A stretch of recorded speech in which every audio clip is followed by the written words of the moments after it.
YouTube, YouTube, and welcome back to another video. I ain't I just got done working out, so I'm a little winded. But but look, man, this man J.Cole sat down for an interview. I watched the interview already. Shout out J.Cole. Um, he spoke, so he's speaking about the album and all that, but he speaks about the apology that he did at the Dreamville Fest last year. Well, a couple years ago, right? Yeah, a couple years ago. In 2024, he apologized to Drake. I mean, he apologized to Kendrick live on stage a couple years ago when the whole beef was going on. But it's still continuing now with Drake and Kendrick. But it kind of died down now. But yeah, it's still beef. But yeah, J. Cole kind of opened up about the apology. Um, he spoke out about it. So without further ado, I'm saying we're gonna get right into the video. Make sure y'all like, comment, subscribe if y'all new. I'm watching the women's March Madness college game, basketball game right now. So I'm multitasking, but let's get into the video though. So you're on the stage at Dreamville Fest, and I always wondered what was going through your mind in the 5 seconds before you made the apology, the 5 minutes, the 5 hours before. Was it something that you had really thought of and planned, or did you get on the stage and felt like, I need to do this? No, it hit me an hour before. Okay. But before that, I was stressing the fuck out but in the moment that the idea came to me, like via God, it's like, oh man, I lifted and I got light and I got excited. I got so excited because, to tell you the 2 or 3 days before that, it was like, oh my, nah, this is terrible, because I felt like I misrepresented myself. You know what I mean? It's like all of a sudden I'm giving life to division and to a negative storylines or negative perceptions on somebody that I fuck with and got love for. You know what I mean? Somebody that I like care about. And it's like, oh shit. In my mind, of course, I mean, I could take you back to, we know why that happened in the first place, Right. but just to answer your question, that shit had me feeling terrible, because I'm like, oh my God, like this shit is nasty. This shit don't feel right. And of course, leading up to it, when I was doing it, it made sense. Actually, I can't really say it made sense, but in a moment where I wasn't clear, like we were just talking about, I chose to do something that didn't align. It's like putting on the fucking outfit, the Versace sweater or whatever. In a moment where I wasn't clear, I chose to go this way for reasons that I could tell you about. But all you need to know right now is like, yo, I felt miserable about it. Like literally, like my whole demeanor, my whole shit, my wife could tell. And so I'm like, oh my God, I gotta go on the stage and like come out here and pretend. Almost like people think that I'm representing that Mike Delete Later had just dropped. It's the biggest news. Not saying Mike Delete Later is, but just the drama of all of this is the biggest news happening. And I'm coming out as a representative of what the fuck they just heard. It's like, ah, nah. So an hour before, it was like, oh, aha, like yo, in a very loud manner, in a very public forum on your album, you said some shit you didn't believe in. Now you got the opportunity to go on a bigger forum, you know what I mean, a bigger stage is being live stream and say something that you believe in. And in that moment, I'm like, oh, thank you, God. Like, told my wife, she the only one I told. I ain't tell nobody else. I was like, yo, this one I'm about to go do. She start crying because she know how I feel about him. You know what I mean? Like she knows, and she saw how it was weighing on me the 2-3 days before that. She could see in my whole energy, and she would even ask me, and I'm just like, yeah, I got a lot going on right now. Like, so when I go and do it, I felt even better than I felt knowing I was gonna do it. I felt like, if you'd have seen me that night, man, mind you, the demeanor of everybody around me. I was just gonna say. Like, damn, nigga, like my man Barry from since the 80s, he Earth Gang, signed Earth Gang, and yeah. He'll always keep it real with you. 100%, that's my nigga. Like but he just sitting there like, you a good dude, man. But he's almost disgusted about it. Like he's almost hurt about it. And if you would have saw me, I'm just like, bro, like I feel amazing because now the world knows how I really actually feel. But this is what is mind-blowing to me, right? The reaction that everybody had, and we'll talk more like later. especially now a couple years removed, people are still excited for the fall off. It's like shocking that that even happened, the place where we're at now. But I'm amazed that you felt so good after doing that. Oh man, I felt You looked around amazing. and you're like, I don't care how Yo, I upset didn't y'all give a are. fuck. I was Wow. so light and like and because I knew at the end of the day, he heard me and the world heard me. You know what I mean? It's like, yo, if I never say another word on this again, like y'all see where I stand. And it's like, yo, I made a in my mind, I made a wrong or right in the best way that I could. Yo, you did wrong. You were in the wrong. I put myself in the wrong. Now, mind you, in my mind, I had like justifications and how I thought it would go and boom, boom, boom.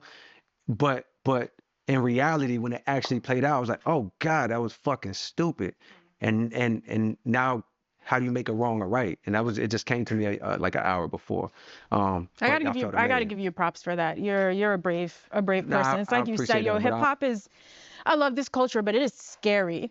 You know what I mean? The way people will come for you, mhm. like personally attack you for Oh yes. things, and the things people said after that were you really just hanging out at a beach minding your business after this? Nah, nah, nah. But it was funny Okay. because I was actually at a beach, just for like a couple days. I went to this little beach spot, um, and so, but mind you, I didn't know that the I guess a meme or whatever was going around saying that. So people showing me like, bro, this is crazy. Like you're actually at a beach, but it wasn't. But mind you, to let you know though, because it kind of goes with what we were saying earlier, but I didn't finish my thought. Where it's like I did what I did, and I felt light, free, like I had did the the right thing for me. You know what I mean? I had made a wrong right. However, like, the world, they don't give a fuck about that. And Mm-hmm. they fucking me up. Like in terms of like, you know, they fucking me up basically. Like my name, reputation, boom, boom, boom. And so that was, although like, the lightness that I felt made it easier to deal with. Over time, I don't know how long that shit lasted. It felt like a very long time, but it was like over time I had to process that shit and I had to get right because of course, at the time it felt like the right move, and it always felt like the right move. But there were times where the thoughts of like, damn, nigga, you're fucking done right now. You know what I mean? Like that's what the world is saying. It's over. You know what I mean? Like that shit. Not that it wasn't dominant, but it was in my mind, and it was like it brought up emotions and fears that I had to like sit with and fight. And so a part of my reaction to that was, oh man, I'm leaving out a critical part of the story because But you got some of your thoughts out on Port Antonio. That was later that year? yes, but I'm leaving out a critical part of the story for you in a sense that like you said, I had Mike Dilly later, Mm. and I had the fall off ready to go. Yeah. And the plan was dropping Mike Dilly later. That shit was Mike Dilly later was always dropping at the spot that it dropped. That was the date it was gonna drop right before Dreamville Fest. Of course, that song 7 Minutes it wasn't on it. It was the whole album minus that song.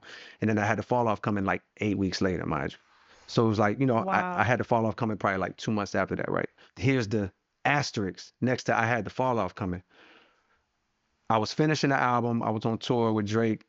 And if you would have heard me talk about the fall off, probably for the 4 or 5 months prior to almost releasing the album, what you would have heard is me and E both. This is my man. You would have heard us talk about the fall off like this. Man, let's get this shit the fuck out and be done with this shit. Like, let's come on, bro. We have been working on it for 8 years at that point. So we were exhausted and the music was fire, but we were damn near over it. You know what I mean? Where it's like, yo, this shit is taking a long time. It's like, let's put this shit out. And I genuinely thought that I was like done. Like how I feel now, like hella inspired. Like I was not at that point. I was like exhausted. I had gave everything in my mind. All right, so I think he's done speaking about the whole Drake and Kendrick thing. My opinion on it, if we being honest, I remember when like he like apologized during that time for going at Kendrick with Drake on the song. Yeah, bless me, chat. But yeah, I remember when the apology came out and like everybody kind of like said, "Oh yeah, man, his reputation is cooked." You know what I'm saying? Like he bitched out. He yeah. Everybody was talking crazy about J. Cole at that time, And obviously, like you want all three of them beefing, like you want to see that. But we got a good. But I'm gonna be honest. I think what happened was supposed to happen. Drake Kendrick. That was the beef. That was back and forth. I felt like I know like Rick Ross kind of jumped in there and he kind of had and like, he jumped in there and had dropped a few diss about Drake and he was going around interviews kind of like shitting on Drake and all that. But obviously Rick Ross is not as big as Drake and Kendrick. That back and forth, it wasn't his back and forth with Drake wasn't as big as Kendrick's. You know what I'm saying? So obviously, what happened was supposed to happen. Drake versus Kendrick, not Drake versus J. Cole versus Kendrick. No, like no. J. Cole saw what happened. He backed out. Now obviously Kendrick, I don't think he fucked with J. Cole. You know what I'm saying? Regardless. But I mean, even with J. Cole backing out, I mean, he took the peace route. You know what I'm saying? Like he said, you know what? I'm cool. I'm seeing it's getting disrespectful. It's getting personal. Like families are getting involved and kids are getting involved. Like, nah, I'm not doing all that. You know what I'm saying? I just want to make music. I ain't trying to disrespect nobody's family and kids and all that. I'm not doing that. Y'all can go ahead. And I mean, what happened was supposed to happen. You know what I'm saying? We got a good battle between the two. Obviously, it got personal. You know what I mean? Real personal. Yeah. And it's been going on for a couple of years now. Obviously, Kendrick had the Super Bowl. I mean, I don't think Drake and Cole, I don't think they speaking no more. But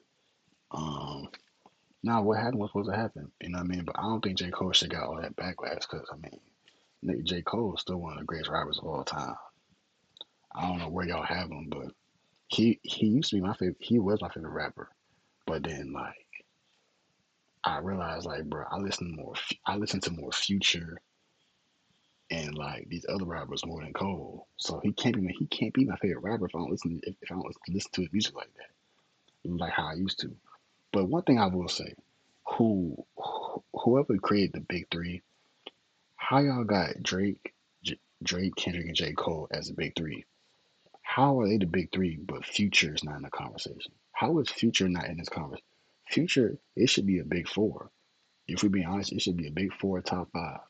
And if it's a top five, it's them three with Future, and the fifth one probably would be, I ain't gonna lie, it'll probably be Young Boy. Young Boy probably would be in that Young Boy would probably be in that top five of our generation. Like of our generation, from like 2010 to now, Drake, Kendrick, J. Cole, Future, and Young Boy. I ain't gonna lie. Like Young Boy is like, bro, they're calling Young Boy this generation Michael Jackson. It's wild. Like, and then like the honorable mentions, like the Young Thugs. You know what I'm saying? The Travis Scotts. You know what I'm saying? I don't listen to Travis Scott or Thug like that. Gunna. You know what I'm saying? Obviously, but I think them five right there are like the pillars. Like, and me and Young Boy are the same. Mind y'all, Young Boy is my age. You know what I'm saying? Like, he's 26. Nigga ain't even hit his prime yet. His prime is what, 28, 29? He ain't even hit his prime yet. So it's like, Young Boy is 26. Bro, I want anybody to argue from 2010 to 2026, top five rappers of our generation from 2010 to 20 to 2026, Drake, Kendrick, J. Cole, Future, Young Boy. And I know some are gonna say, oh, Kanye. I think of Kanye is like before 2010. You know what I'm saying? Like the Kanye, Jay Z. That's like they're like before 2010. I'm talking about from 2010 to now, bro. Yeah, bro. It's Drake, Future, Kendrick. You know what I'm saying? J. Cole and Young Boy. Like the real talk. Yeah, little baby, and you know what I'm saying, Dirk. But I feel like they're from like 2019 and now they're still continuing. You know what I'm saying? A young boy is still continuing too, but like I think young boy has solidified himself in that top five of the generation. I bro, like you literally can't go nowhere without Like you literally can't go nowhere without somebody playing Young Boy. Like I know like Kevin Gates can be in that conversation too. Kevin Gates, you know what I'm saying? He's been in it for a long time. But as far as the J. Cole thing, I mean, them two chose to beef. He chose to stay out. He said, "Bro, I want peace. I'm chilling." And people got mad because they said, like, "Bro, like you J. Cole, like, nigga, you too great to not want to be part of no. You're too great to not want to be a part of a historic rap battle." They looked at it as if they looked at it as if he backed out of a competition when he really backed out because he saw where it was going. He like, nah, I ain't really with all that disrespect and like bringing in family and kids. I ain't with that, so I'm chilling. I still like, regardless, I still think J. Cole is a top five rapper of the generation. I still think J. Cole is one of the great rappers of all time. J. Cole is one of the greatest rappers of all time. I mean, you know what I'm saying? Now I know now. Okay, now Lil Wayne, right? So Lil Wayne, I look at Lil Wayne as before 2010. He's still rapping now, but I think like it's like even with that, it's like the big three. The okay, look, the real big three: Drake, Lil Wayne, Future. That's the real big three right there. Drake, Lil Wayne, Future. I feel like J. Cole and Kendrick, they gotta make up their own big three. But J. Cole, but bro, it's really Future, Lil Wayne. You know what I'm saying? Future, Lil Wayne, and Drake. That's the real big three. I feel like them three, they're generational and those are culture changing rappers right there. Culture changing. Nigga, Future got everybody. Future, he started the whole drug wave, the whole you know what I'm saying, like the Mollies and popping perks. Future started that whole train. Then you got Drake, you know what I'm saying, he got the rapping, singing. He started that wave. And then Lil Wayne just a bar for bar guy. like like Wayne is like a bar for bar guy. Like I don't think anybody can out rap Lil Wayne. Like I don't like Wayne, like you can't out like I don't got nobody fucking with Wayne in no battle, bro. Like a versus, none of that. Nobody fucking with Wayne. And Wayne is my top three favorite rapper of all time. I got listen, my top three rappers of all time is Tupac, Lil Wayne, Future. Those are my top three rappers of all time. Not gonna hold you. You know what I'm saying? Those are my top three. But yeah, man, but shout out to J. Cole. I mean, he went to stay out of it, and that's what he did. You know what I'm saying? I know I'm chatting, but look, I don't really get to chat like that. You know what I'm saying? 'Cause I don't go live because I fall asleep too much. But shout out to J. Cole. I gotta listen to the Fall Off album because I listened to like the first like 4 or 5 songs. I kind of like didn't play the rest of it, so I gotta go back and listen to it again. But hopefully y'all enjoy the video, man. You know what I'm saying? Yeah, I'm just tired. I've been working out, bro. I'm really trying to get off this jump and drop this vid after I get out of the shower. But yeah, man. Hopefully y'all enjoy the video, man. Shout out to J. Cole. Shout out to Drake-Kendrick. Shout out to all the great rappers. Like all this beefing, choosing sides, man. Like just enjoy great music. You know what I'm saying? Whether it's the Drake, whether it's Drake, Kendrick beef, Young Boy, and Elite Chopper beef, Quavo, Chris Brown. That's not really like a big popping back beef, but it was 2024 sparked a lot of rap beefs. I ain't gonna hold you. Shit, man. Rick Ross and 50 Cent, Rick Ross and Drake. Choose. You know what I'm saying? Young Boy, and Fredo Bang. But hopefully y'all enjoy the video, man. Y'all like, comment, subscribe if y'all new. Shout out to Notre Dame, Hannah Hidalgo. She is a steals god. I'm not gonna lie. They just beat Ohio State. Hopefully y'all enjoy the video. Y'all like, comment, subscribe if y'all new. And I'm gone, bro.